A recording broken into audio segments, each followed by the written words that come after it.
Sir কাজটা হবে তো? তোমার গ্র্যাজুয়েশনটা কবে? এই তো স্যার গত বছর 2008-এ। তা এখানে লেখনি যে? আচ্ছা ঠিক আছে, আমি লিখে নিচ্ছি 2008।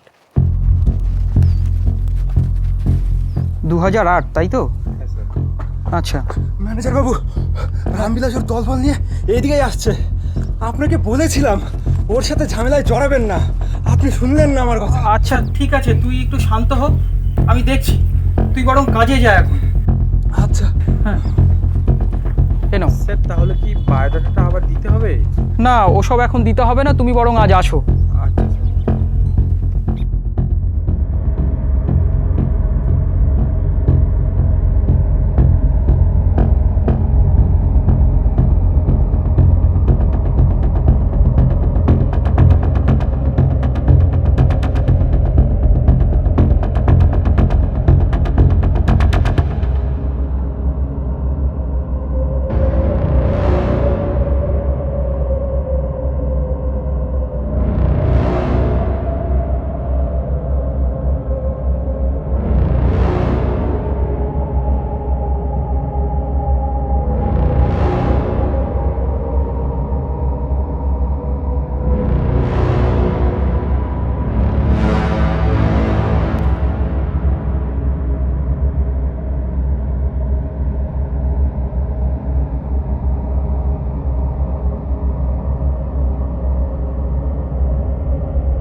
দেখো রাম, তুমি আগে মাল দিয়েছো সেটা নিয়ে কোনো কথা নেই। তাহলে কথা হচ্ছে কেন? কথা হচ্ছে কারণ মালিক বলে দিয়েছেন ওপারের পাচারের মাল কিন্তু এই মিলে আর এন্ট্রি করা যাবে না। সমস্যা হবে।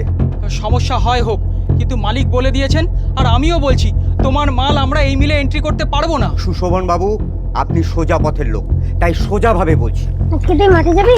হ্যাঁ হ্যাঁ যাবো। আমার বলে তো আবার পাম্প নেই, তাহলে আমি বল নিয়ে আসবো। আমার মাল আসবে, এন্ট্রিও হবে, আর শুধু আমারই মাল। তার মানে তুমি কি আমাকে ধমকি দিতে চাইছো? আমি ধমকাই না, আমি কাজের লোক, কাজে বিশ্বাসী। কি রে, থামলি কেন?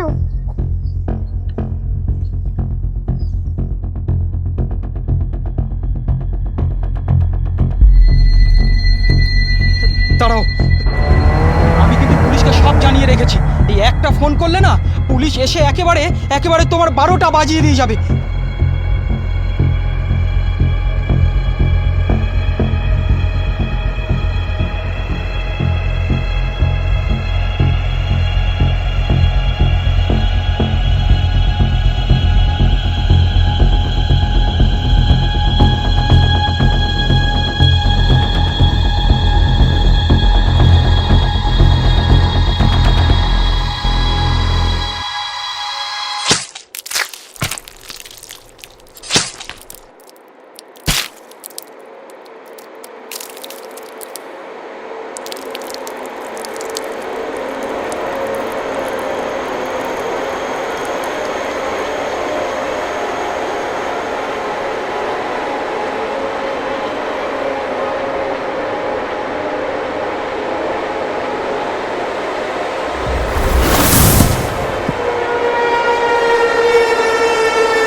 September 2009.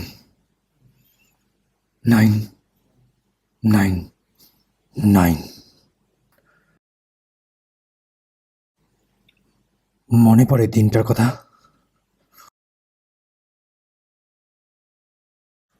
উদয়পুর কাঠের মিলে সেদিন একটা খুন হয়। কাঠের মিলটা তো আপনারই। অবশ্য সেই সময়ে খাতায় কলমে কাঠের মিলের ম্যানেজার ছিল অন্য কেউ,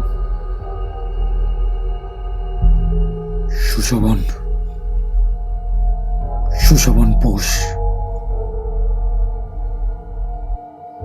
আপনার ইউনিয়নকে সমর্থন করেনি জন্য আপনি তাকে টেকনিক্যালি খুন করে মিলের ম্যানেজার হয়ে গেলেন।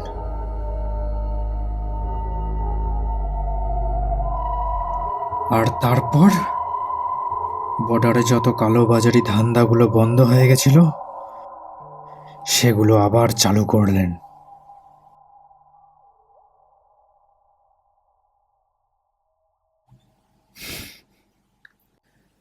লাইফটা কেমন একটা চক্রের মতো, তাই না রামবাবু? ঘুরে ফিরে সেই এক জায়গাতেই।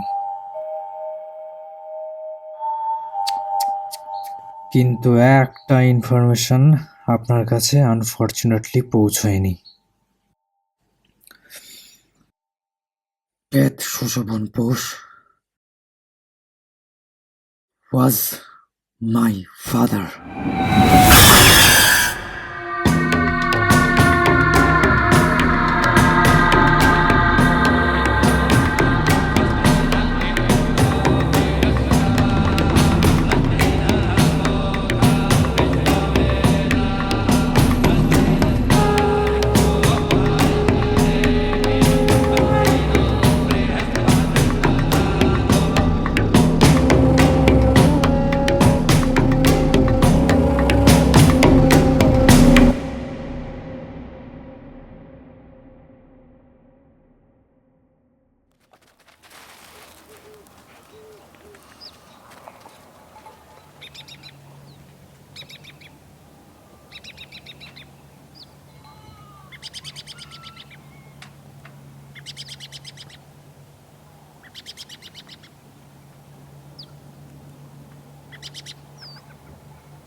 বাবা, আমি বাজার থেকে একটু আসছি। আয় মা।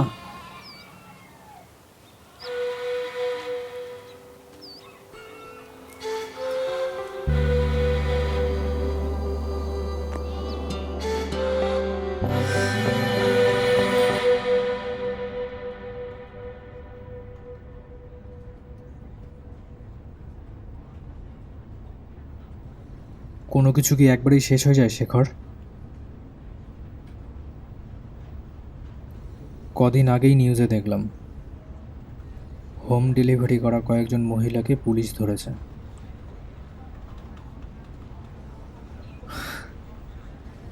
হোম ডেলিভারি বিষয়গুলো কত ইজি না, সো সিম্পল। বাড়িতে বসে অনলাইনে ড্রাগস অর্ডার।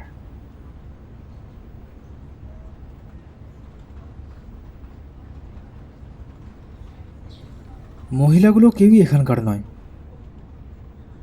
বিহার ঝাড়খণ্ড থেকে সব এসেছিল। বিনয়বাবুকে ধরা যায়নি, তাই না?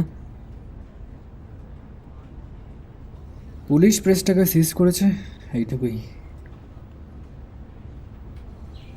বাইরে কিচ্ছু বদলায়নি রে, সব একই আছে। ইন্দুদের বাড়িতেও একই অবস্থা, ওই ট্রিটমেন্ট চলছে। ঈশা আসে মাঝে মাঝে, দেখা করে যায়।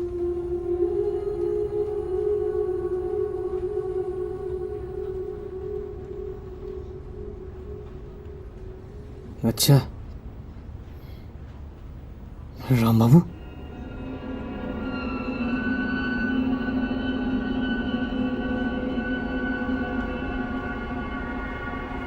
দিদি কাকুর কেসটা আবার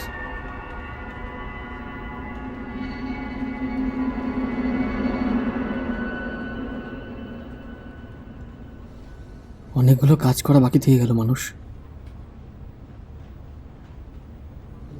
শেখর, একটা মানুষের ভালো খারাপ দুটো দিকই থাকে। তুই তোর খারাপের শাস্তিটা ভোগ করছিস, এবার তোকে তোর ভালোর জাস্টিসটা পাইয়ে দেওয়ার দায়িত্ব আমার।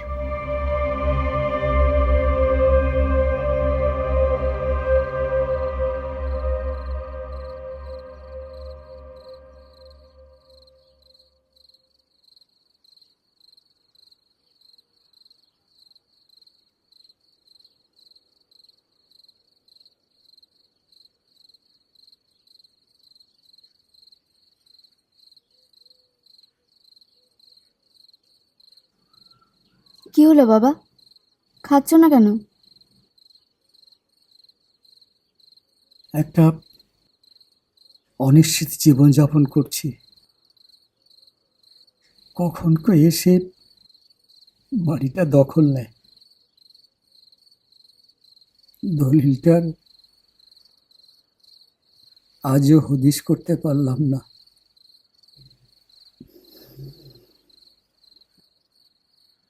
তিন বছর পর তোমার এটা মনে হলো বাবা আমাদের সামনে বলার?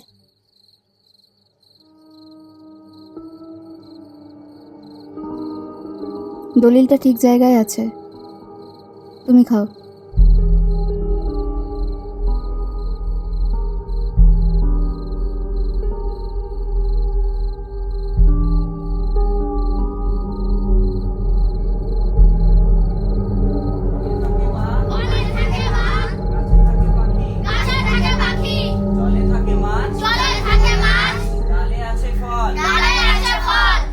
থাকে বাঘ, বনে থাকে বাঘ, গাছে থাকে পাখি, গাছে থাকে পাখি, জলে থাকে মাছ, জলে থাকে মাছ, ফল, ডালে আছে ফল। আবার বনে থাকে বাঘ, বনে থাকে বাঘ, গাছে থাকে পাখি, গাছে থাকে পাখি, জলে থাকে মাছ, জলে থাকে মাছ, ডালে আছে ফল। বনে থাকে বাঘ, গাছে থাকে পাখি, জলে থাকে মাছ,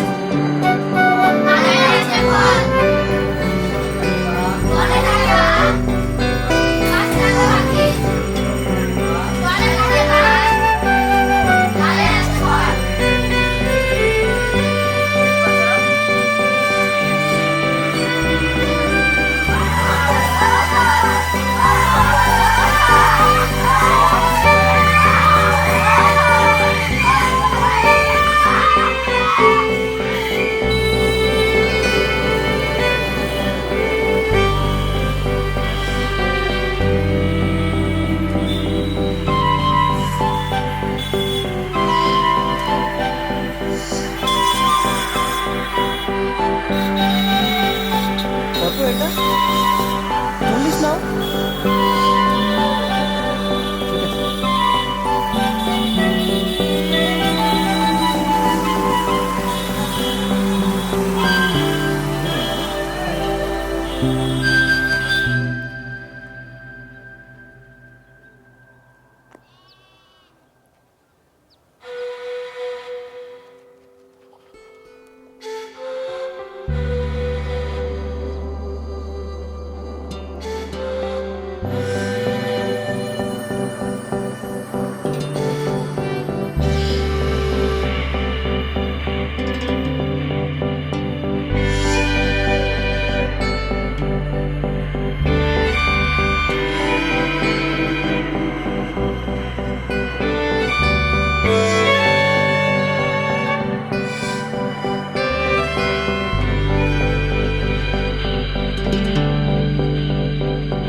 কদিন ধরে কাজের যে প্রেশার চলছে আমি একদমই সময় পাচ্ছিলাম না।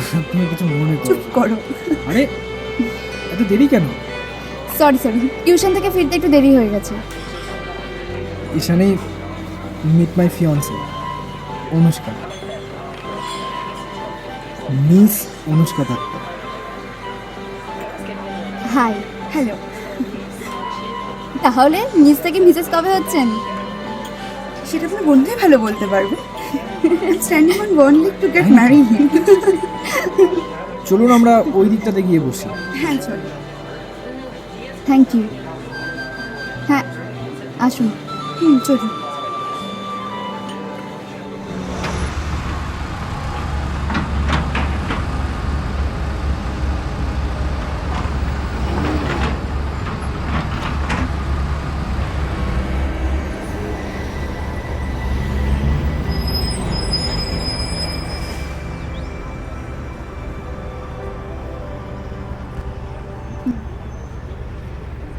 তুমি আমার সাথে একটু যোগাযোগ করো, সেসব শুনে আমি তোমাকে পরে জানাবো। ঠিক আছে। হ্যাঁ আজ তো বেশি কথা হলো না, তুমি আমাদের বাড়িতে এসো। হ্যাঁ অবশ্যই যাব, তুমি আমাদের বাড়িতে এসো। আজ তাহলে চলি। চলো আমি তোমায় পৌঁছে দিয়ে না না, আসছি। আমার স্কুটি আছে। ঠিক আছে।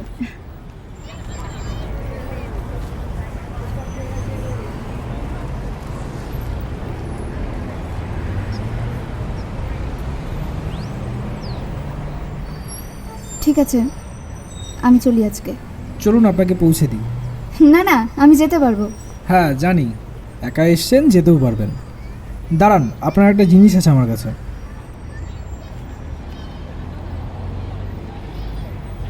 এই নিন। কি এটা? আপনি যে জিনিসটা আমায় রাখতে দিয়েছিলেন, আশা করি এটা আর এখন আমার কাছে রাখার দরকার নেই। যত্ন করে রাখবেন। চলুন।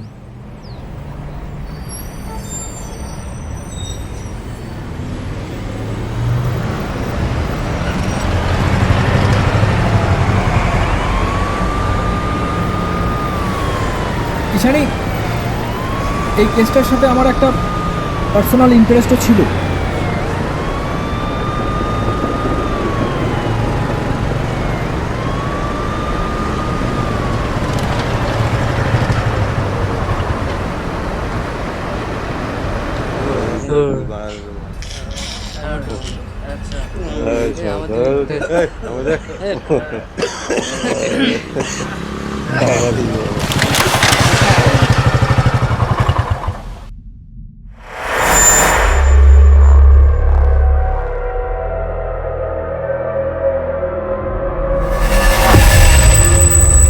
Meet my fiancée, Anushka.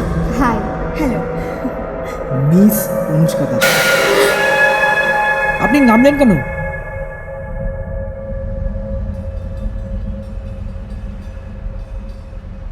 মানুষবাবু, আপনার ফিয়ান্সে অনুষ্কা।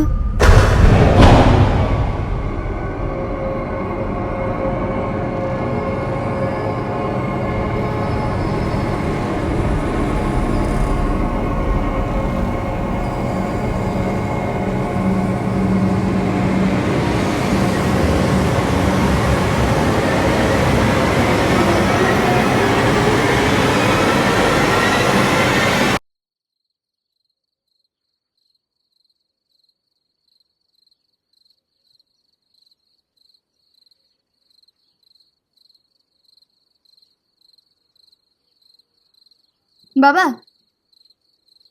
এটা নাও, খুলে দেখো।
না না, আমি বেরোচ্ছিলাম।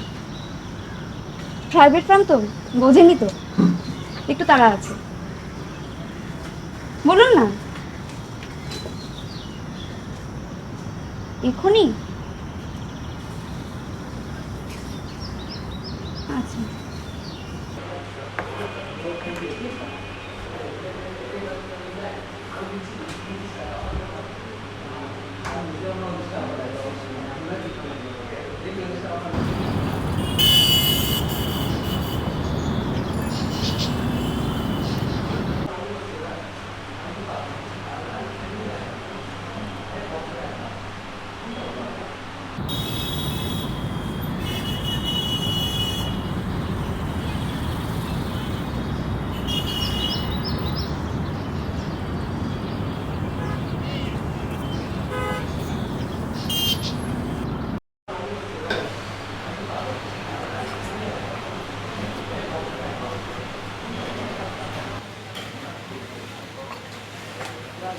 আর বলবেন না, অন্যদিন একটু তাড়াতাড়ি বের হই, আজ আবার বেরোতে দেরি হয়ে গেল অনেকটা।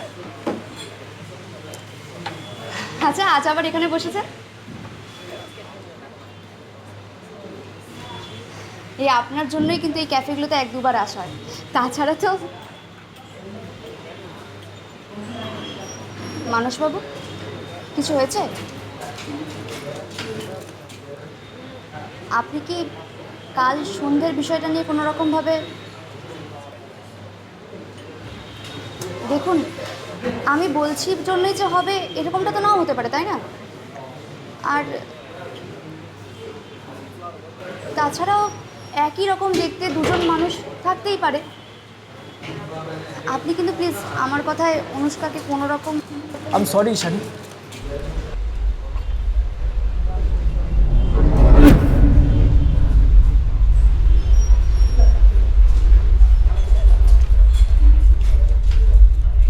কি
ভাই,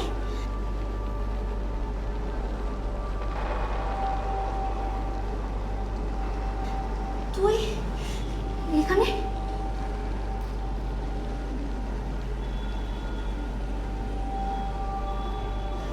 তুই তো সকালে পড়াতে গিয়েছিলিস। রাস্তাতেই একটা গাড়ি এসে থামে। এ কি হলো? ফোনটা দিন, আমি মানসবাবুকে ফোন করব। এখন যা বলার স্যারকে বলবেন। ভাই, তোর ফোনটা দিন। আপনাকে তো বললাম যা বলার স্যারকে বলবেন, এক্ষুনি এসে বলবেন।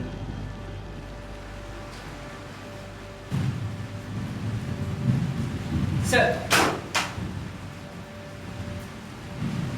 মানুষ আপনি থাকবেন।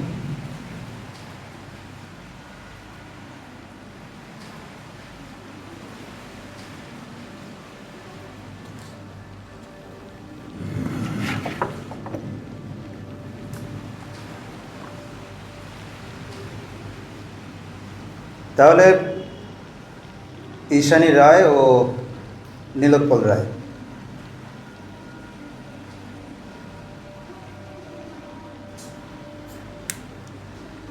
কোথা থেকে শুরু করবো বলুন তো? মানুষ যদি না থাকতো ইট ওয়াজ কোয়াইট ইম্পসিবল। মানে আমি, হ্যাঁ, এটা কি কালকে রাতের রিপোর্টটা? হ্যাঁ স্যার, গতকাল রাতের রিপোর্ট, কিছুক্ষণ আগে এসেছে। আচ্ছা, তুমি এক কাজ করো, এই বাকি কাগজগুলো আমার অফিসে রেখে দিও, আমি দেখে নেব। তো বিনায়ক বাবু, মানে বিনায়ক প্রিন্টিং প্রেসের মালিক, আপনি তো ওখানে বছরখানেক আগে কাজ করতেন না? Proof reading. আমাদেরকে এখানে আনা হয়েছে কেন? স্যার, বর্দি বাড়িতে একা থাকে তো, আমাদের যেতে দিন স্যার।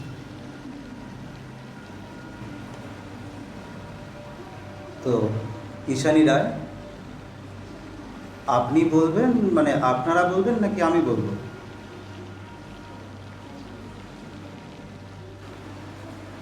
আচ্ছা চলুন, আমি বলছি। সুভাষ রায় ও মনোরমা রায়ের 3 ছেলে মেয়ে। সুভাষ রায়, যিনি একজন স্কুল টিচার হয়েও একজন লম্পট ও মাতাল ছাড়া আর কিছুই নয়। এবার এই নেশার পাল্লায় পড়ে তিনি প্রচুর টাকার দেনার দায়ে পড়ে গেলেন। তার জন্য তিনি নিজের বাড়িটাকে মর্টগেজ রাখতেও দুবার ভাবেননি।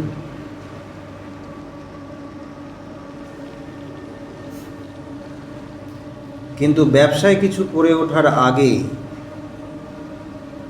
আপনাদের এই জায়গা জমির আরেক অংশীদার অমল দে, আপনার পিসে মশাই, তিনি তার অংশটা চেয়ে বসলেন। কিন্তু সুভাষ রায় তখন কি করবেন? তার হাতে তো কিচ্ছু নেই, এমনকি বাড়িটা মর্টগেজ রেখেছেন বলে বাড়ির দলিলটাও তার কাছে নেই। তিনি তখন এই মাদক ব্যবসার লোভ দেখালেন আপনার পিসে মশাইকে। সুভাষ রায় এবার বাড়ির দলিলটা পাওয়া এবং বাড়িটাকে বিক্রি করার জন্য মরিয়া হয়ে উঠলেন, এবং এতটাই মরিয়া হয়ে উঠলেন যে নীলিমা রায়ের সাথে গোপন কনভারসেশন আপনার মা শুনে নিয়েছিল বলে আপনার মাকেও আপনার বাবা খুন করল।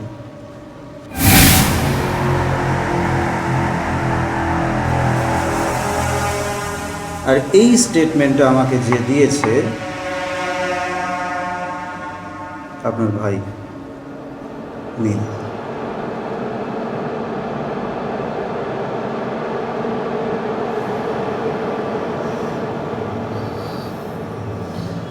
হ্যাঁ, আমি দেখেছি, কিন্তু তোকে বা বড়দিকে কিছু জানানি রে। তখন যদি বাবার জেল হয়ে যেত, আমরা কি খেয়ে বাঁচতাম বল? তখন তো ভাবিনি আমাদের আজ এই অবস্থা হবে। বড়দির জীবনটার সাথে সাথে আমাদেরও যে সব শেষ হয়ে যাবে তা জানলে আমি বাবাকে নিজেই ধরিয়ে দিতাম। আমাদের এখানে এসব শোনানোর জন্য কি নিয়ে আনা হয়েছে? না, সুভাষ রায়ের যে 3 ছেলে মেয়ে, ইন্দু কলেজে পড়তে পড়তেই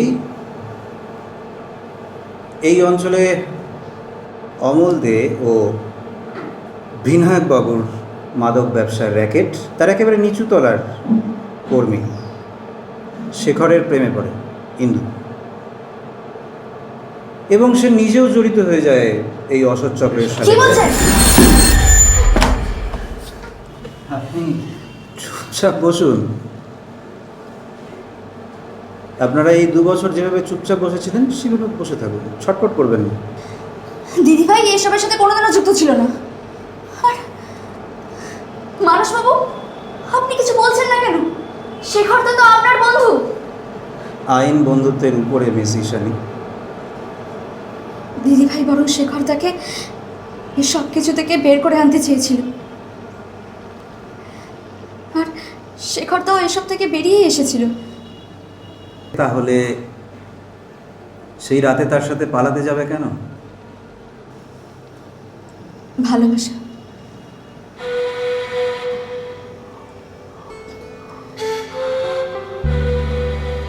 শেখর দা আর দিদিভাই নতুন করে বাঁচতে চেয়েছিল, তাই ওরা এই সব কিছু থেকে বের হয়ে গিয়ে অন্য কোনো জায়গায় চলে যেতে চেয়েছিল স্যার। আচ্ছা, আপনার কথার খাতিরে ধরেই নিলাম যে ভালোবাসার টান। ইন্দুর কি হলো? ভালোবাসার টানে নিজের তৈরি করা গর্তের ভেতর পা পড়ল তার ঠিক 1 বছর পর উঠে এলো একটা নাম, ঈশানী। আপনি সঠিক পথেই এগোলেন, মানুষের সাথে যোগাযোগ করলেন, কেস চালু করলেন, এবং এই অঞ্চলের যে এই ড্রাগস ব্যবসা সেটা বেশ নাড়াচাড়া করে ওঠে। কিন্তু তারপর কি হলো বলুন তো? সব কেমন যেন থেমে গেল, না? সাইলেন্ট হয়ে গেল। বিজনকে তো আগেই সরিয়েছে শেখর, কিন্তু তারপর হারাধনের 3টি ছেলে ধরতে গেল রুই, একটি খেলো বোয়াল মাছে, রইল বাকি 2। রামবাবুকে তো বোয়ালে মানে পুলিশে ধরল, কিন্তু ওই বাকি 2 জনের যে হিসাব মিলছিল না। আপনার গল্প বলা শেষ হলে আমরা এবার যেতে পারি? আপনার গল্পটা তো এখান থেকে শুরু, মিস ঈশানী। মানে বিনায়কবাবু প্রেস বন্ধ করে শহর ছেড়ে গা ঢাকা দিলেন। কোথায় গেলেন সেই খবর পুলিশের কাছে। ছটফট করছেন আপনি বড্ড বেশি। এক জায়গায় বসুন।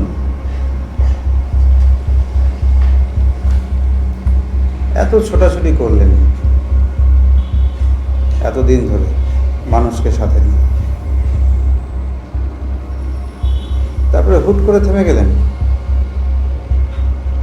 কেসটা কমপ্লিট হবার মতন কোনো ক্লিন চিট তো মানুষ আপনাকে দেয়নি, কি মানুষ দিয়েছেন?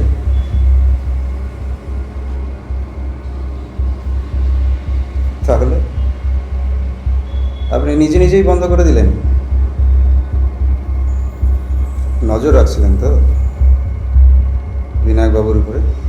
আমি নজর রাখতে যাবো কেন?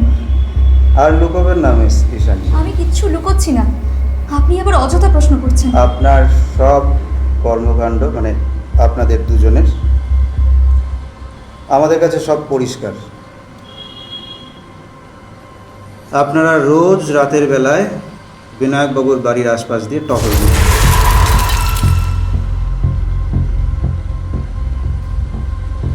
মোট 13খানা সিম কার্ড ইউজ করে বিনায়কবাবুর নম্বরে আপনারা ফোন করেছেন বারবার বিভিন্ন সময়।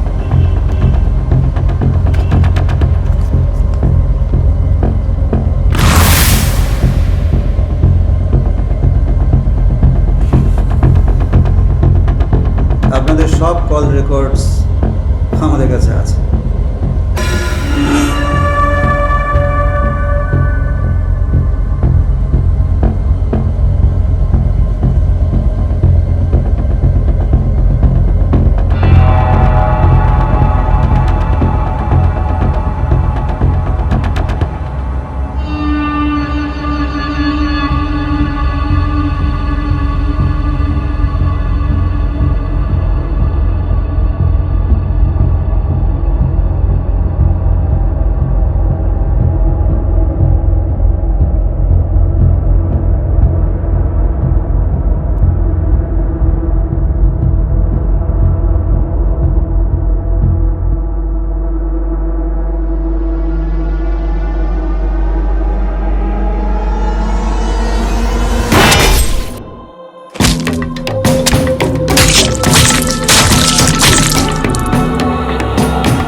ঘটনাটা আমার অন্তত এরকমই মনে হয়েছে।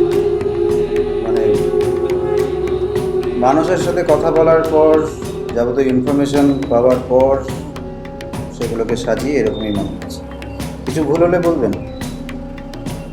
আর আপনাদের যে মার্ডার ওয়েপন, সেটা ঠিক 2 দিন আগে আপনি কিনেছিলেন।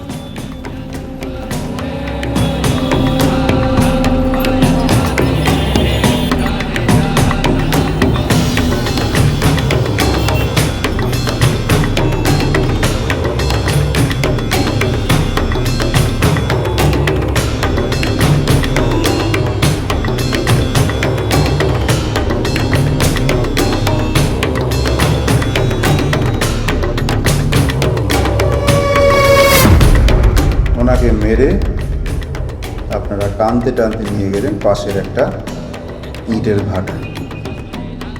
আনইউজড ইটের গাদায় ঢেকে রাখলেন যাতে কেউ টের না পায়।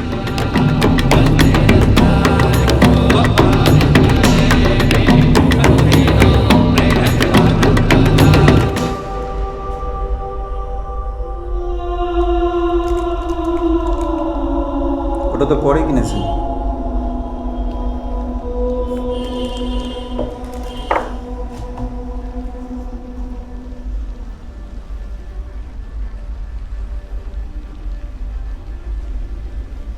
আর এরপর হারাধনের শেষ সন্তান অর্থাৎ অমল দে, আপনার পিসামশাই, তাকেও আপনারা শেষ করে দিলেন।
brutality at its peak. আপনি কোথায় ছিলেন স্যার? কি জানতে চাইছি আপনি কোথায় ছিলেন যখন রোজ থানায় গিয়ে পড়ে থাকতাম আর আপনার অফিসাররা আমাকে কুকুর বেড়ালের মতন দূর দূর করে থানা থেকে বের করে দিত, তখন আপনি কোথায় ছিলেন?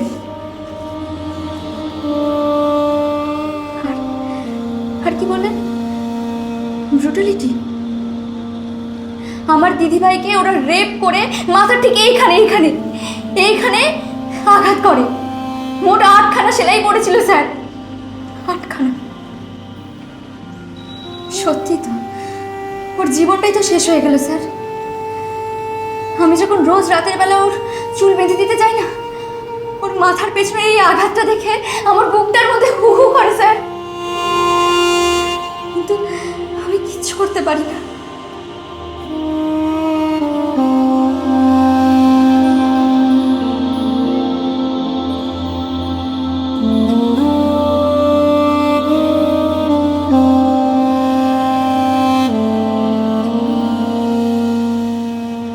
আপনারা কি জানেন স্যার, আমাদের মতো নিম্ন মধ্যবিত্ত পরিবারের মেয়ের রেপ হবার মানে কি?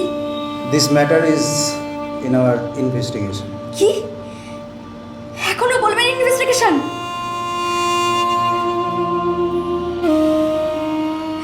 এতগুলো বছর পেরিয়ে গেল স্যার, আমার দিদিভাই মেন্টালি ডিসব্যালেন্সড হয়ে পড়ে আছে, আর আপনারা কিচ্ছু করতে পারলেন না। আমাদের দেশের রেপের মতো ইমার্জেন্সি ফ্যাক্টরকে কেন গুরুত্ব দিয়ে দেখা হয় না স্যার? অপরাধীরা খোলা রাস্তায় ঘুরে বেড়ায়, আর রেপ ভিকটিমকে পড়তে হয় হেনস্থার মধ্যে, মানসিকভাবে অসুস্থ হয়ে পড়তে হয় তাদেরকে। কেন স্যার, কেন?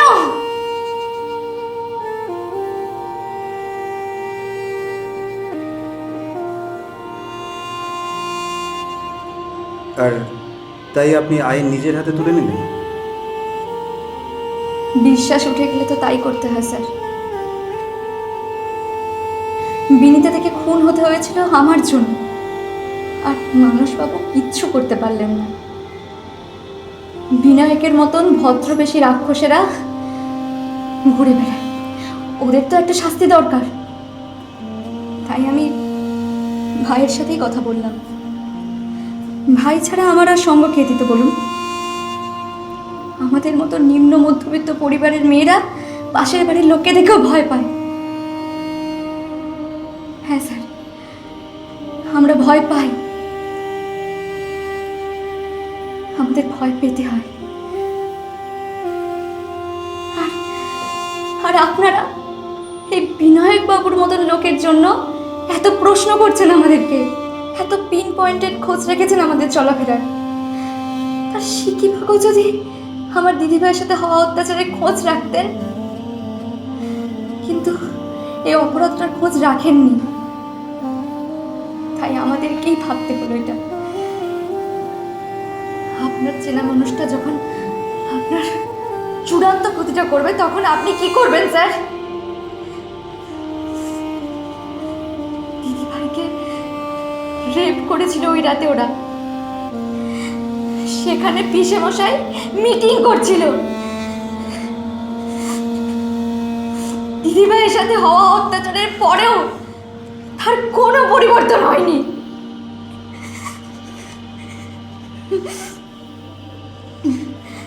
লোক লাগিয়ে আমাদের বাড়িটার উপরে সবসময় নজরে রাখতো।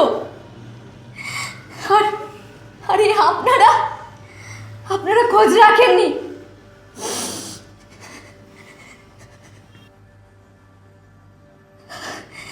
আর এই বিনায়ক আর পিসে মশাইয়ের মতন লোকেরা আমার দিদিভাইয়ের রেপিস্টদের আমাদের উপরে নজর রাখতে বলে।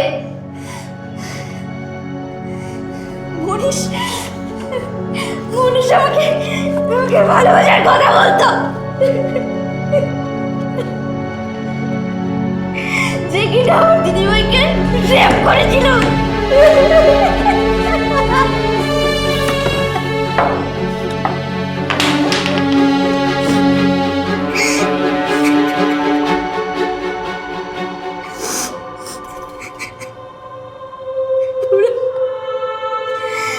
আমরা কোথায় যেতাম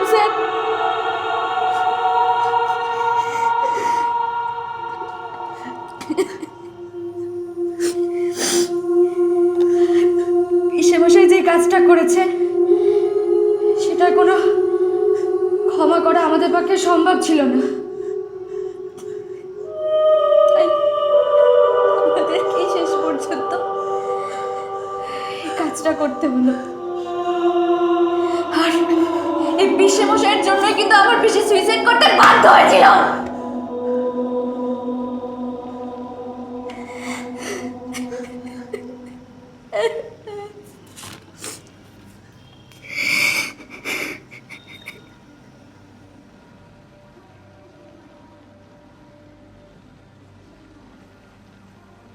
স্যার, এটা যদি আপনার বাড়িতে আপনার নিজের বোন বা দিদির সাথে হতো তাহলে আপনি কি করতেন স্যার?